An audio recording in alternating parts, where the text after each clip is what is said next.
उत्तर प्रदेश में विधानसभा का सत्र का पहला दिन ही जबरदस्त हंगामेदार रहा।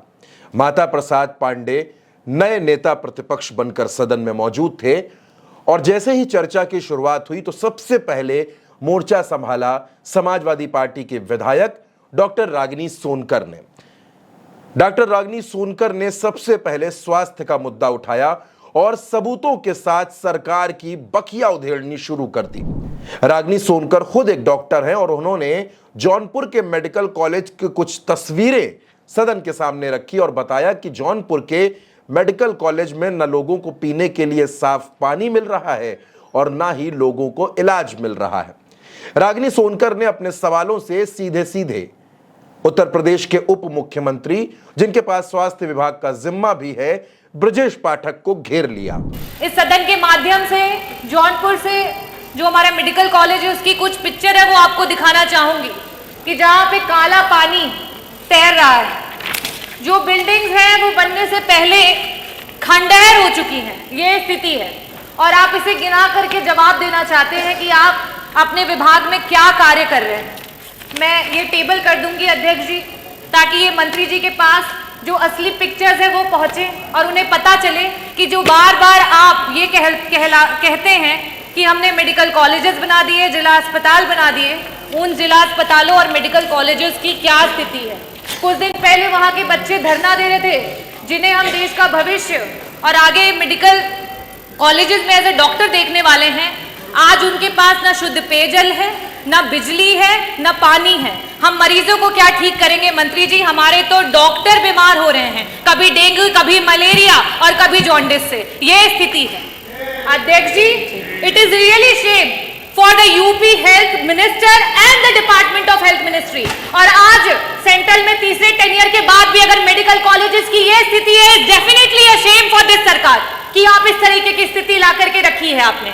अध्यक्ष जी, जवाब में इन्हें ये देना चाहिए था कि गंभीर बीमारियों के लिए जो हमारे डॉक्टर्स होते हैं, चाहे वो पैलिएटिव मेडिसिन के डॉक्टर्स हों, चाहे आपके ऑन्को सर्जन्स हो, ऑन्कोलॉजिस्ट हो, गायनेकोलॉजिस्ट हो, न्यूरो एनेस्थीसिया डिपार्टमेंट के डॉक्टर्स हो, चाहे आपके कार्डियो सर्जन्स हो, सीटीवीएस के सर्जन्स हो, आपने कितने डॉक्टर्स को बढ़ाया? कितने डॉक्टर्स को आपने बढ़ाया? आज पेशेंट्स के अनुपात में आपके पास कितने आईसीयू के बेड्स हैं, कितने वेंटिलेटर्स हैं? अगर ये जवाब आता तो वाकई मुझे लगता कि आपके विभाग को कोई जानकारी है और सही में आप सरकार की और जनता के लोगों के लिए कुछ काम कर रहे हैं। अब दोस्तों, रागिनी सोनकर के इन सुलगते हुए सवालों का सामना ब्रजेश पाठक को करना था। ब्रजेश पाठक जब जवाब देने के लिए खड़े हुए तो उन्होंने वैसे ही एक गिनती गिनानी शुरू कर दी और उन्होंने कहा कि रागिनी सोनकर खुद एक डॉक्टर हैं और वो समस्याओं को समझती हैं। और इसके बाद ब्रजेश पाठक अपनी उपलब्धियों का बखान करने लगे। माननीय सदस्य स्वयं चिकित्सक है, माननीय सदस्य स्वयं चिकित्सक है।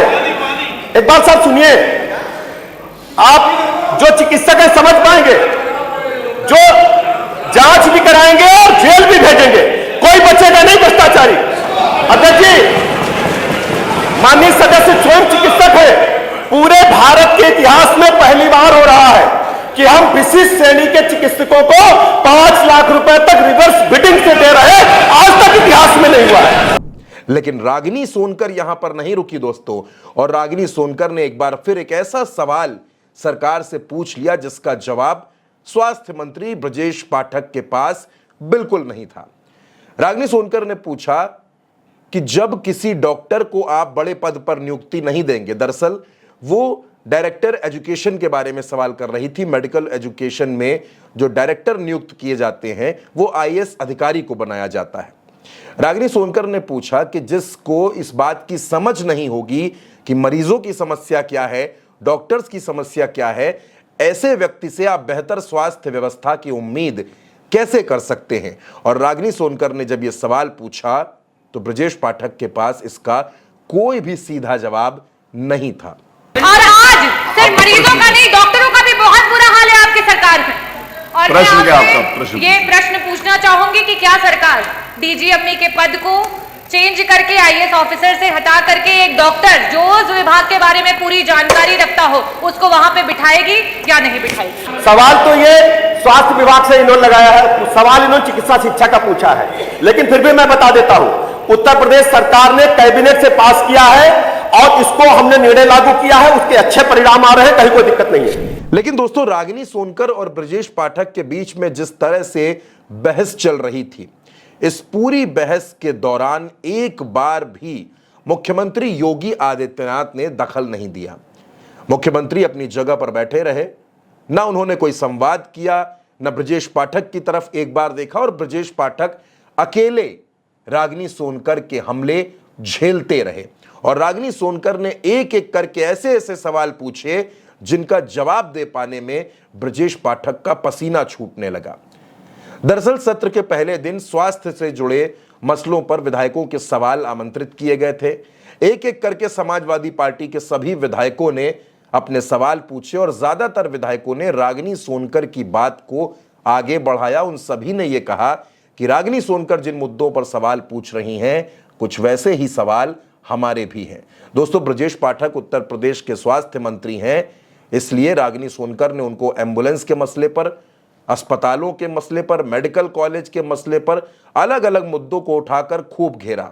और ब्रजेश पाठक हर सवाल के जवाब में सिर्फ यही कहते रहे कि हमने इतने मेडिकल कॉलेज बनवा दिए हैं, हमने इतने जिला अस्पताल बनवा दिए हैं। रागिनी सोनकर ने यह पूछा दरअसल कि गंभीर बीमारियों के इलाज के लिए उत्तर प्रदेश में ऐसी कौन सी डायरेक्ट व्यवस्था है जिससे गरीब इंसान को गंभीर बीमारियों में इलाज के लिए सरकार पैसों की मदद करे और उसका इलाज हो ताकि उसकी जिंदगी बचाई जा सके। अब इन सवालों पर भी योजनाओं के बखान के अलावा कोई स्पष्ट जवाब ब्रजेश पाठक की तरफ से नहीं आया। आज इस समय वर्तमान में 2024 में हमारे पास कैंसर के 16 लाख मरीज हैं और हर वर्ष 2 लाख मरीज आपके बढ़ते चले जा रहे हैं।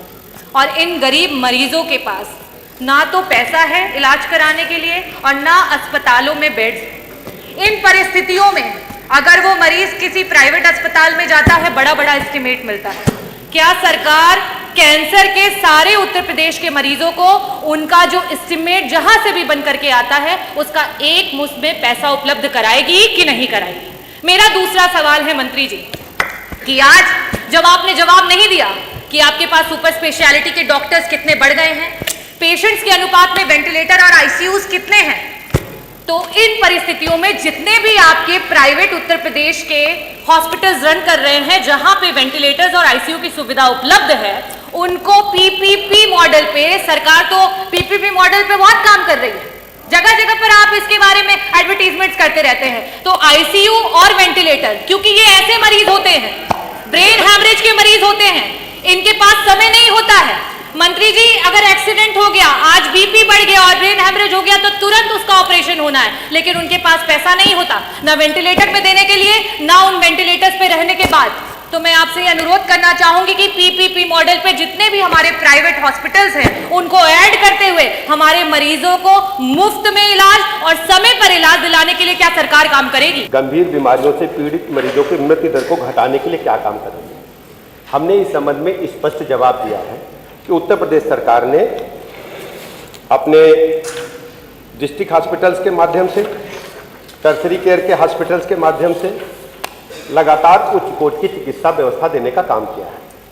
जहां तक गंभीर मरीजों के धनाभाव का सवाल है, इसके लिए माननीय प्रधानमंत्री जी की दुनिया की सबसे बड़ी योजना आयुष्मान भारत उत्तर प्रदेश में लागू है। और मैं सदन को बताना चाहता हूं कि पूरे भारतवर्ष में उत्तर प्रदेश नंबर 1 पर है आयुष्मान भारत कार्ड बनाने में। और हमने सरकारी अस्पतालों के साथ साथ प्राइवेट अस्पतालों को भी उसमें चिन्हित किया है, स्टेट किया है, वहां भी हम निःशुल्क इलाज दे रहे हैं। यानी दोस्तों, कुल मिलाकर सत्र का जो पहला दिन था वो ब्रजेश पाठक को घेरता हुआ नजर आया। विपक्ष के तमाम विधायकों ने स्वास्थ्य विभाग के मसले उठा दिए और ब्रजेश पाठक बार बार जवाब देने की कोशिश करते रहे, लेकिन सदन में विपक्ष के आक्रामक तेवर के सामने ब्रजेश पाठक के भी एक भी तेवर नहीं चले और वो सिर्फ सवालों के जवाब देते रहे, आश्वासन देते रहे और ये भी कहते रहे कि अगर कुछ गलत होगा तो हम कार्रवाई करेंगे। यानी जिस बहस की शुरुआत रागिनी सोनकर ने कर दी थी, आखिर तक ब्रजेश पाठक उसी में घिरे नजर आते रहे।